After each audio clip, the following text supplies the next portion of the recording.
Then I went again. Well, he said Spiritual dimension. How precious and how How important the world is. you have a family. Everyone else was astonished.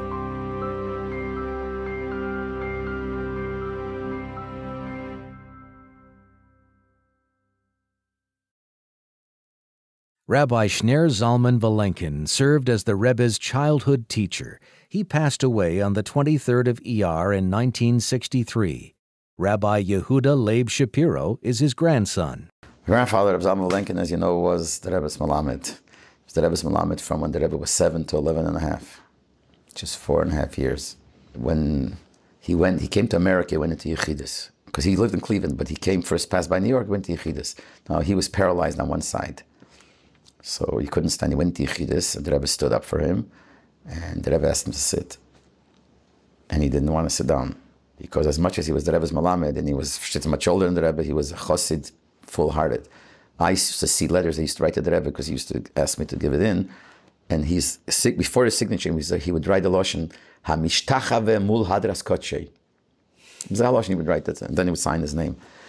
So he went in, and he didn't want to sit down. So the Rebbe also didn't sit down.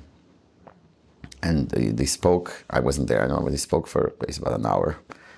Later it got hard on him, so he moved to New York, like I said. So when he came to New York, first time he went into Yechidus again. He went to Yechidus, the Rebbe asked him to sit down again. So he told the Rebbe he wouldn't sit down, but he can't stand. So the Rebbe said to him, 40 Jahre zurück sind wir gesessen zusammen bei Engemor, und wir sitzen Österreich zusammen.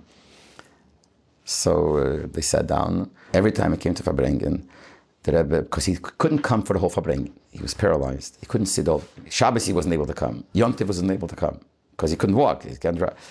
The weekday Farbrengen is the only time he could come, but he couldn't sit for 6 hours. So he would usually come in the middle and leave at the end, or come in the middle, leave in the middle. It depends how long it was. Sometimes come in the beginning and leave because he couldn't. And when he would come in or walk out, the Rebbe would stand up, but not all the way to stand. Poshet, because then the whole crowd would stand up. So he would stand up, like this, and remain standing, looking. And as long as he was in sight, he wouldn't sit down. But then after he passed away, the Rebbe went to his Levaya, which Chali didn't go. He used to go out, walk a little bit. He went to the Levaya, all the way to the Beis HaChaim, but he stood outside the gate. He stood outside the gate, and he was watching as the Levaya was taking place, stood the whole time till it was finished, and then he went back. On the way back, he told Reb Shmuel, why didn't he go in? Because he says, if I would go in, wollte gedacht da reingehen, ist schwer. Und auf dem darf ich achones. Und ich kann nicht machen achones. But otherwise, he would have gone.